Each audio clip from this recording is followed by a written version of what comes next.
సంద్రమున దేవా నవజీవన మార్గమున నా జన్మ తరింపా నా జీవన మార్గమున నా జన్మ తరింపా.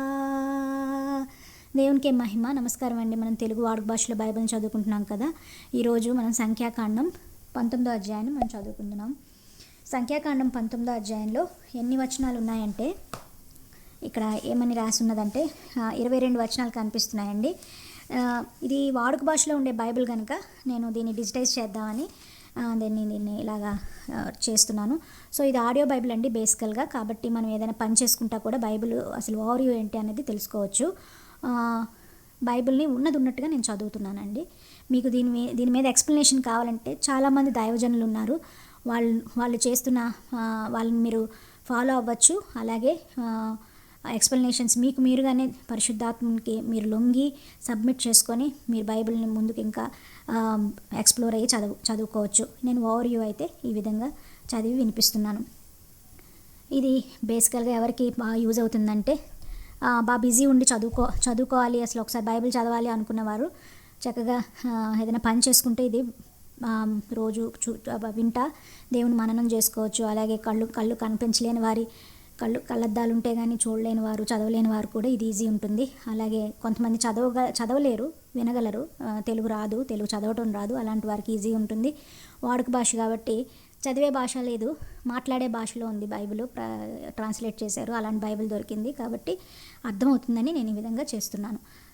సరే, ఇప్పుడు మనము సంఖ్యాకాండానికి వచ్చాం కదా. సంఖ్యాకాండం 19వ అధ్యాయంలో 22 వచనాలు ఉన్నాయని చెప్పాను కదండి. 22 వచనాలు దేని గురించి మాట్లాడుతున్నారంటే అశుద్ధత తొలగించే నీళ్లు గురించి మాట్లాడుతున్నారంట. చూద్దామండి. యెహోవా మోషే అహరోనుతో ఇలా అన్నాడు.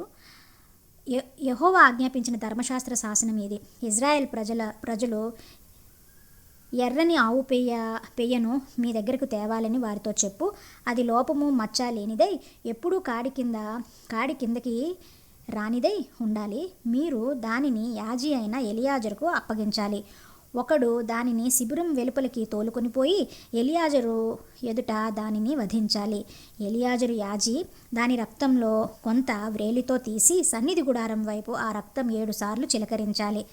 అతడి కళ్ళెదుట ఆ మనిషి ఆ ఆవు పెయ్యను కాల్చివేయాలి. దాని చర్మాన్ని, మాంసాన్ని, రక్తాన్ని, పేడను కాల్చివేయాలి. అప్పుడు యాజీ దేవదారు కర్రను, హిస్సోపు రెమ్మను, ఎర్రని దారాన్ని తీసుకొని ఆ పెయ్యను కాలుస్తున్న మంటల్లో వేయాలి. అప్పుడు యాజీ తన బట్టలు ఉతుక్కొని నీళ్లతో స్నానం చేయాలి. తర్వాత అతడు శిబిరంలో ప్రవేశించవచ్చు. కానీ సాయంకాలం దాకా అశుద్ధంగా ఉంటాడు. ఆ పెయ్యను కాల్చిన వాడు తన బట్టలను ఉతుక్కొని స్నానాన్ని చేయాలి. అతడు సాయంకాలం వరకు అశుద్ధంగా ఉంటాడు. శుద్ధంగా ఉన్నవాడు ఆవు పేను, బూడిదను పోగు చేసి శిబిరం బయట శుద్ధమైన చోట ఉంచాలి. దానిని ఇజ్రాయెల్ ప్రజల కోసం అపవిత్రాన్ని తొలగించే నీళ్ల కోసం భద్రం చేయాలి. ఆ పెయ్యే పాపాల కోసం బలి. ఆ పెయ్య బూడిదను పోగు చేసిన వాడు తన బట్టల్ని ఉతుక్కోవాలి. అతడు సాయంకాలం వరకు అశుద్ధంగా ఉంటాడు. ఈ చట్టం ఇజ్రాయెల్ ప్రజలకు, వారిలో నివసించే విదేశీయులకు ఎల్లకాలం నిలిచి ఉంటుంది. ఎవరైనా ఏ మనిషి శవాన్నైనా తాకితే ఆ వ్యక్తి 7 రోజులు అశుద్ధంగా ఉంటాడు. అతడు 3వ రోజున 7వ రోజున ఆ నీళ్లతో తనను శుద్ధి చేసుకోవాలి. అప్పుడు అతడు పవిత్రంగా ఉంటాడు. 3వ రోజున 7వ రోజున తనని శుద్ధి చేసుకోకపోతే అతడు శుద్ధంగా ఉండడు. ఎవరైనా సరే ఏ మనిషి శవాన్నైనా తాకి తనను శుద్ధి చేసుకోకపోతే ఆ వ్యక్తి యెహోవా నివాసాన్ని అశుద్ధం చేస్తున్నాడనమాట. అతన్ని ఇజ్రాయెల్ ప్రజలలో లేకుండా చేయాలి. అశుద్ధత తొలగించే నీళ్లు అతడి మీద చిలకరించడం జరగలేదు కనుక అతడు అశుద్ధంగా ఉంటాడు. అతడి అశుద్ధత అతడి మీద నిలిచి ఉంటుంది. ఎవరైనా గుడారంలో చనిపోతే దాని గురించిన చట్టం ఇది. ఆ గుడారంలో ప్రవేశించే ప్రతి ఒక్కడు 7 రోజులు అశుద్ధంగా ఉంటాడు. గుడారంలో ఉన్న ప్రతిదీ 7 రోజులు అశుద్ధంగా ఉంటుంది. మూత కట్టివేసి ఉండని ప్రతి పాత్ర కూడా అశుద్ధంగా ఉంటుంది. పచ్చిక మైదానాల్లో ఖడ్గం చేత హతమైన వాణ్ణి కానీ, తనంతట తానే చనిపోయిన వాడిని కానీ, మనిషి ఎముకను కానీ, గోరిని కానీ ఎవరైనా తాకితే అతడు 7 రోజులు అశుద్ధంగా ఉంటాడు. అలాంటి వ్యక్తి కోసం వారు పాపాల కోసమైన హోమబలి బూడిద కొంత పాత్రలో వేసి ఆ బూడిద మీద పారే నీళ్లను పోయాలి. అప్పుడు అప్పుడు శుద్ధంగా ఉన్న వాడెవడైనా హిస్సోపు రెమ్మతో చేత పట్టుకొని ఆ నీళ్ళల్లో ముంచి ఆ గుడారం మీద, దానిలో సామానంతటి మీద, దానిలో ఉన్న మనుషుల మీద నీళ్లను చిలకరించాలి. ఎముక కానీ, హతమైన వాణ్ణి కానీ, తనంతట తానే చనిపోయిన వాణ్ణి కానీ, గోరీని కానీ తాకిన వాడి మీద కూడా ఆ నీళ్లు చల్లాలి. శుద్ధంగా ఉన్న ఆ మనిషి అశుద్ధంగా ఉన్న ఆ వ్యక్తి మీద ఏడో రోజున దాన్ని చల్లాలి. 7వ రోజున అతడు ఆ వ్యక్తిని శుద్ధి చేస్తాడు. అప్పుడు ఆ వ్యక్తి తన బట్టలను ఉతుక్కొని స్నానం చేయాలి. ఆ సాయంకాల సమయంలో అతడు పవిత్రం అవుతాడు. అశుద్ధంగా ఉన్నవాడెవడైనా తనని శుద్ధి చేసుకోకపోతే యెహోవా పవిత్ర స్థానాన్ని అశుద్ధం చేసినట్టే. అతన్ని సమాజంలో లేకుండా చేయాలి. అశుద్ధత కోసం తొలగించే జలం అతడి మీద చిలకరించడం జరగలేదు గనుక అతడు అశుద్ధంగానే ఉంటాడు. ఇది వారికి ఎప్పటికీ నిలిచి ఉండే చట్టం.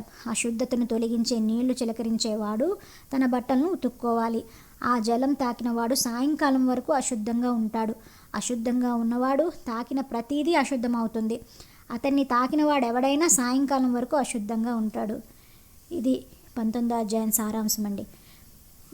ముగించే ముందు ఇంకో విషయాన్ని మీకు చెప్పాలనుకుంటున్నాను.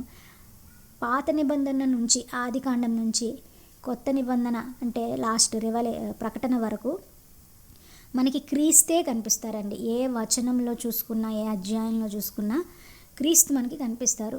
కాకపోతే డిఫరెన్స్ ఏంటంటే పాత నిబంధనలో అక్షరం మనకి కనిపిస్తుంది, కొత్త నిబంధనలో మనకి ఆత్మ నెరవేర్పు కనిపిస్తుందండి.